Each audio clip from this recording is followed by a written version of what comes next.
കൊച്ചരുവികളും കച്ചകെട്ടി കുളിക്കുന്ന കൊച്ചു കൊച്ചു അച്ചിമാരുമുള്ള ഒരു കൊച്ചു ഗ്രാമം.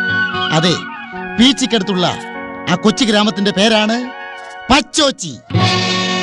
പാടത്തും പറമ്പിലും രാപകലില്ലാതെ പണി ചെയ്ത് ജീവിക്കുന്ന തൊഴിലാളികളുടെ ഗ്രാമം. തൊഴിലിന്റെ പേരിൽ തൊഴിലാളികളെ വഞ്ചിക്കുന്ന നേതാവിന്റെ ഗ്രാമം. വിശ്വാസത്തിന്റെ പേരിൽ ഭർത്താവിനെ വഞ്ചിക്കുന്ന ഭാര്യയുടെ ഗ്രാമം. പച്ചോച്ചി. ദൈവത്തിന്റെ പേരിൽ വിശ്വാസികളെ വഞ്ചിക്കുന്ന പുരോഹിതന്റെ ഗ്രാമം. വളക്കൂറുള്ള മണ്ണിൽ വളഞ്ഞ വഴിയെ ജീവിക്കുന്ന മനുഷ്യന്റെ പാദസ്പർശനമേറ്റ നിമിഷത്തിൽ എന്നോ പെയ്ത മഴയ്ക്ക് ഒലിച്ചൊഴുകിപ്പോയ ജീവാംശങ്ങളെ ഓർത്ത് പൊട്ടിക്കരയുന്ന പാഴ്മണ്ണ്. അതാണ് പച്ചോച്ചി. ഈ പച്ചോച്ചി എന്ന കൊച്ചു ഗ്രാമത്തിൽ നിങ്ങൾക്കൊരു ധാരണയുണ്ട്, അവിടെ ബുദ്ധിയുള്ളവർ മാത്രമേ ഉള്ളൂ എന്ന്. അങ്ങനെയല്ല, ബുദ്ധിയില്ലാത്തവരില്ലേ? ഉണ്ട്. ഇത് പറയുമ്പോഴാണ് ഞങ്ങളുടെ നാട്ടിലെ, അതായത് ഈ പച്ചോച്ചി എന്ന് പറയുന്ന ആ നാട്ടിലെ ഒരു ബുദ്ധി